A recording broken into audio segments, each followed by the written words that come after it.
শুধু একটি নদী নয়, এটি কোটি কোটি মানুষের জীবনরেখা। আর এই জীবনরেখার এক গুরুত্বপূর্ণ সংযোগস্থল হলো পাটুরিয়া ফেরিঘাট। রাজধানী ঢাকা সহ দেশের দক্ষিণ পশ্চিমাঞ্চলের যোগাযোগের অন্যতম প্রধান মাধ্যম এই ঘাট।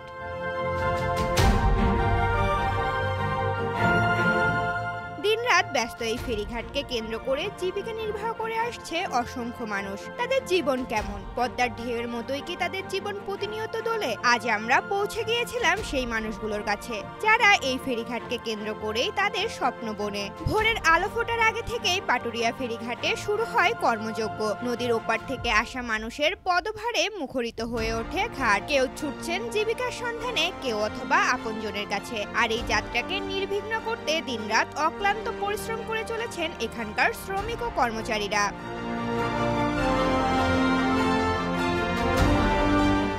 রহিম মিয়ার জীবনের পুরোটাই কেটেছে এই পদ্মার বুকে। 20 বছর ধরে তিনি এই রুটে চলা ফেরির মধ্যে হোটেল পরিচালনার দায়িত্ব পালন করছেন। নদীর রূপ তিনি দেখেছেন বহুবার, কখনো শান্ত, কখনো উত্তাল। ওয়ালটন আবারও মিলিনিয়ার অফারে ওয়ালটন ফ্রিজ কিনে আপনিও হয়ে যেতে পারেন মিলিয়নিয়ার। মিলিনিয়ার ছড়াছড়ি দেশ জুড়ে, এটা শুধু ওয়ালটেনই পারে। এই নদী তার সংসার চালানোর একমাত্র অবলম্বন। ইনশাল্লাহ আমাদের চাকরি শুরু থেকে এ পর্যন্ত ইনশাল্লাহ কোনো বিপদ আপদ কিছু হয় নাই। আগামীতে ইনশাল্লাহ হবে না, ইনশাল্লাহ আল্লাহর পক্ষ থেকে হয়। সম্পূর্ণ কিছু নিরাপত্তা আছে আমাদের এখানে, থাকা খাওয়া দাওয়া সব কিছু আমাদের এখানেই, এদের ভিতরেই আছে। এবং ফেরির ভিতরে আপনার রুম আছে, থাকার জন্য রুম আছে, এবং আমাদের হোটেলের খাবার দাবার সব কিছু ইনশাল্লাহ ঠিক আছে। আমরা যাত্রীবাহী জাহাজ মানুষের খেদমতের জন্য ইনশাল্লাহ আমরা এখানে আছি। শুধু হোটেল ব্যবসায়ী বা শ্রমিক নয়, এই ফেরিঘাটকে কেন্দ্র করে জীবিকা নির্বাহ করে আসছে আরো অনেকে। তাদের মধ্যে একজন হলো আব্দুল শেখ। তিনটে বাড়ি ঘর আসলে মানে 100 পানি,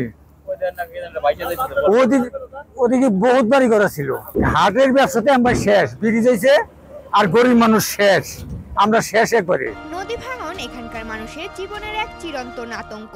প্রতি বছর বর্ষাকালে পদ্মার ভয়ঙ্কর রূপ ধারণ করে, কেড়ে নেয় ঘরবাড়ি, ফসলি জমি। ভাঙনের শিকার হয়ে বহু পরিবার নিঃস্ব হয়ে যায়। ফেরিঘাটও হুমকির মুখে পড়ে বহুবার। প্রাকৃতিক দুর্যোগের পাশাপাশি নানা ধরনের অর্থনৈতিক অনিশ্চয়তাও এখানকার মানুষের জীবনকে কঠিন করে তোলে। ফেরি চলাচল ব্যাহত হলে তাদের রোজগারে টান পড়ে। দ্রব্যমূল্য বৃদ্ধি এবং অন্যান্য কারণে অনেক সময় সংসার চালানো কঠিন হয়ে পড়ে তাদের জন্য।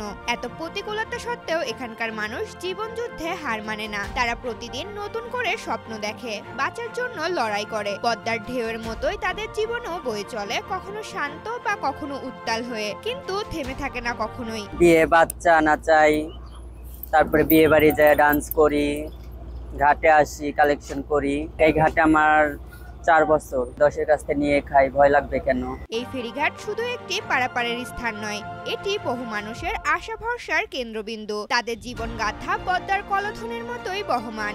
পদ্মার তীরে জীবনযাপন করা এই মানুষগুলোর জীবন সংগ্রাম আমাদের চোখে আঙুল দিয়ে দেখিয়ে দেয় জীবন কতটা কঠিন হতে পারে। তবুও তারা স্বপ্ন দেখে, বাঁচার আশা রাখে। পাটুরিয়া ফেরিঘাট শুধু দুই তীরকে মেলানোর সেতু নয়, এটি বহু মানুষের জীবিকার উৎস এবং বেঁচে থাকার প্রেরণা। ঋতুপর্ণা, জনকণ্ঠ।